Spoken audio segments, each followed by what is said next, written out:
ओम गुरु ब्रह्मा गुरु विष्णु गुरुदेव महेश्वर गुरुरेव परम ब्रह्म तस्मै श्री गुरुवे नमः। अर्थात जीवने गुरुई हलेन ब्रह्मा, गुरुई हलेन विष्णु और महेश्वर। तिनी आमादेर सृष्टि स्थिति और लयेर ज्ञान और ब्रह्म ज्ञान दान करें। अर्थात यदि आमरा धरि এই गुरु कथार अर्थ कि, गुरु कथार अर्थ हलो गु माने अंधकार, যা হলো লোভ মোহ মাৎসর্য, এইগুলো হলো অন্ধকার, আমাদের জীবনের অন্ধকার, আমাদের আত্মার অন্ধকার। আর এই অন্ধকার থেকে রু অর্থাৎ আলো, কিসের আলো? কোনো টিউবলাইট বা এলইডির আলোর কথা এখানে বলা হয়নি। এখানে যে আলোর কথা বলা হলো সেটা হলো সৃষ্টি স্থিতি প্রলয় জ্ঞান, ব্রহ্মজ্ঞান। যিনি আমাদের দান করেন তিনি হলেন গুরু। অর্থাৎ যদি একটু করে বিশ্লেষণ করা যায়, লোভ মোহ মাৎসর্য আশা আকাঙ্ক্ষা হিংসা এইসব হলো আমাদের জীবনের অন্ধকার। এই অন্ধকার থেকে সৃষ্টি স্থিতি লয়ের জ্ঞান এবং ব্রহ্মজ্ঞান যে দান করে সেই হলো আমাদের পরম পিতা পরমেশ্বর মহান গুরুদেব। সেই গুরুকে, সমস্ত গুরুকে জানাই আমার সশ্রদ্ধ প্রণাম এবং ভক্তিযুক্ত প্রণাম।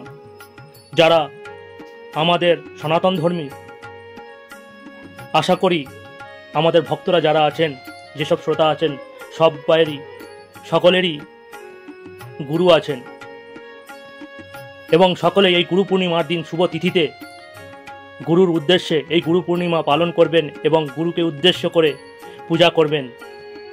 এবং যাদের গুরু নেই তারা শিব জ্ঞানে শিবকে পূজা করবেন, শিব পূজা করবেন।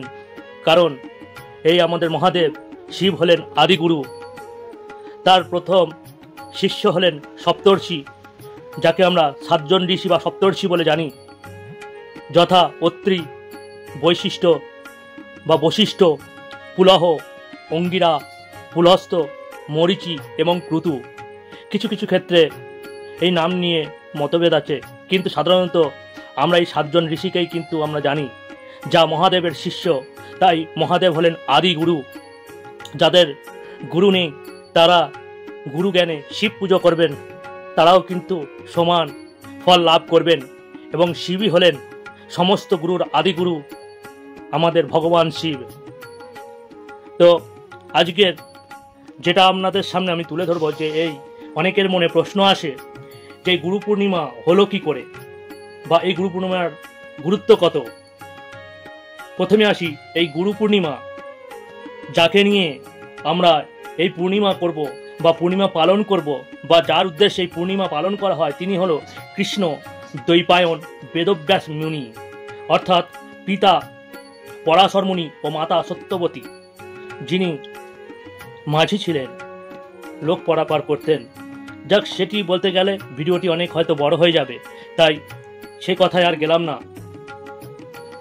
এবং এই আমাদের কৃষ্ণ দ্বৈপায়ন বেদব্যাস মুনি হলেন আমাদের ভূখণ্ডের, যিনি মহাভারত লিখেছেন।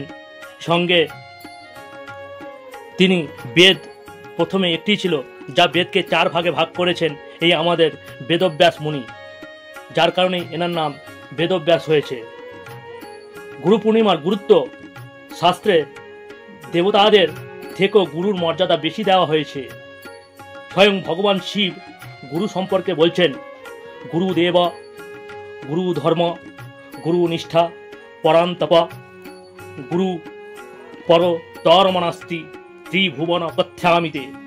মানে গুরুই ঈশ্বর, গুরুই ধর্ম, গুরুর প্রতি আনুগত্যই পরম ধর্ম। এবং গুরু সম্পর্কে আরও বলা হয়েছে, ভগবান ক্রুদ্ধ হলে গুরুর শরণাপন্ন হওয়া যায়, অর্থাৎ গুরুর কাছ থেকেই ভগবানের সান্নিধ্য পাওয়া যায় এবং গুরুর কৃপাতেই ভগবানকেও তুষ্ট করা যায়। কিন্তু গুরু যদি ক্রুদ্ধ হয়, কোথায় আশ্রয় হয় না। তাই জীবনে গুরুর বিশেষ গুরুত্ব রয়েছে। তাই বিশ্বাস করা হয় যে যাকে আপনারা গুরু হিসাবে বিবেচনা করেন, গুরু পূর্ণিমার দিন তার পূজা এবং তার আশীর্বাদ গ্রহণ করবেন অবশ্যই, এবং এটাই আমাদের উচিত। আর যাদের গুরু নেই তারা গুরুকে শিব জ্ঞানে পূজা করবেন। মহাদেবকে পূজা করলে আপনারা সেম অর্থাৎ সম আশীর্বাদ আপনারা লাভ করবেন। এবং সেই সঙ্গে গুরু গোবিন্দ দুও খারে কাকে লঘু পায়, বলিহারি গুরু আপনে বিন গোবিন্দ দিও বাতায়। অর্থাৎ এমন একটা পরিস্থিতি যখন গুরু এবং গোবিন্দ বা ঈশ্বর দুজনেই সামনে দাঁড়িয়ে আছেন, আমি কাকে প্রথম পায়ে হাত দিয়ে প্রণাম করব? আগে গুরুর পায়ে হাত দিয়ে প্রণাম করবেন, কৃতজ্ঞতা জানাবেন। কিন্তু কেন? কারণ তিনি ঈশ্বরকে চেনান। অর্থাৎ ঈশ্বরের কাছে যেতে গেলে, ঈশ্বরের পথ পেতে গেলে, ঈশ্বরকে জানতে হলে প্রথম আমাদের গুরুই কিন্তু সেই পথ দেখায়। তাই ভগবানের আগে গুরুকেই প্রণাম করতে হয়। বুদ্ধ ধর্মেও গুরু পূর্ণিমার গুরুত্ব অপরিসীম বলা হয়। বোধিজ্ঞান লাভের পর আমাদের বুদ্ধ ধর্মে গৌতম বুদ্ধ প্রথমে আষাঢ় মাসের পূর্ণিমাতেই প্রথম কিন্তু উপদেশ দেন। তাই এই বৌদ্ধ ধর্মে গুরু পূর্ণিমার বিশেষ গুরুত্ব রয়েছে। এবং সেই সঙ্গে বলি, আমাদের গুরু পূর্ণিমা বিশেষ করে পুজো তো আমরা অনেক পূর্ণিমাতেই করে থাকি। আমাদের সনাতন ধর্মে সমস্ত পূর্ণিমাই কিন্তু আমরা অনেক ঘরেই করে থাকি। অমাবস্যা, পূর্ণিমার পুজো আমরা করে থাকি। এবং পূর্ণিমা পুজো করার সাথে সাথে ঘরে কিছু জিনিস আপনারা করবেন। যেমন আমরা জানি নারায়ণ বিন কোনো পূজা সম্পন্ন হয় না। তাই ছোট্ট করে যখন পূর্ণিমা পুজো করবেন, আপনারা যেমন করেন সেইভাবেই করবেন, ঘরে করবেন। অবশ্যই ভগবান নারায়ণকে একটি মোকাম দেবেন। অনেকের প্রশ্ন, মোকামটা কি? মোকামটা হলো একটি গোটা পান নেবেন, সঙ্গে একটি গোটা সুপারি দেবেন, একটি কাঁচা টাকা দেবেন, একটি পৈতে দেবেন এবং সঙ্গে একটি ছোট্ট ছুরি দিয়ে দেবেন ওই পানের মধ্যে। অনেকে দেন, অনেকে দেন না, দিলে ভালো হয়। এটা মোকামের একটি নিয়ম। এই মোকাম কেন দেবেন? কারণ এই মোকাম দিলে আমাদের ভগবান বিষ্ণু বা নারায়ণ শ্রীকৃষ্ণ অতি প্রসন্ন হন। কারণ আমরা জানি, আমরা যে ঘরে পূর্ণিমার পুজো করি, লক্ষ্মী নারায়ণের বেসিক্যালি পুজো করে থাকি সমস্ত পূর্ণিমাতেই। আর নারায়ণ বিন কোনো পুজোই সম্পন্ন হয় না। তাই গুরু বলুন, শিষ্য বলুন, সমস্ত ভক্তবৎসল বলুন, আমরা কিন্তু কৃষ্ণ বা নারায়ণকেই সর্বোত্তম ঈশ্বর বলে আমরা মনে করি। সেই ব্রহ্ম, সেই ঈশ্বর, সেই ভগবান। তো আমি ভিডিওটা বেশি বড় করছি না, ছোট্ট করে আপনাদের সামনে তুলে ধরার চেষ্টা করলাম। যদি ভালো লাগে একটি লাইক করবেন এবং যারা আপনার প্রিয়জন, আপনজন আছে অবশ্যই তাদের কাছে শেয়ার করবেন। তারাও যাতে এই বিষয়টি অবগত হন, জানতে পারেন এবং ঠিক আপনি যেভাবে পুজোটা করবেন বা কেন করবেন বা বুদ্ধ পূর্ণিমা কেন মানবেন সেটা যেন তারাও জানতে পারে। তাই জন্য তাদের কাছেও শেয়ার করবেন এবং বলবেন।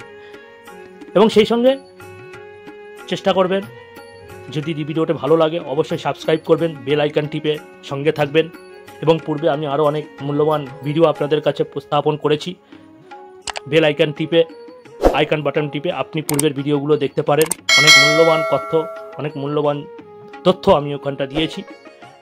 এবং পরবর্তীকালে আমি আরও বিশেষ কিছু তথ্য এইভাবে আপনাদের কাছে প্রদান করব। তাই বেল আইকনটি টিপে সঙ্গে থাকবেন, যাতে এই ধরনের ভিডিও আপলোড করার সাথে সাথে যাতে আপনাদের কাছে পৌঁছে যায়, সেই জন্য এই কাজটি করবেন। হরি ওম তৎসৎ, হরি ওম তৎসৎ, হরি ওম তৎসৎ। জয় শ্রী হরি, জয় শ্রী হরি, জয় শ্রী হরি।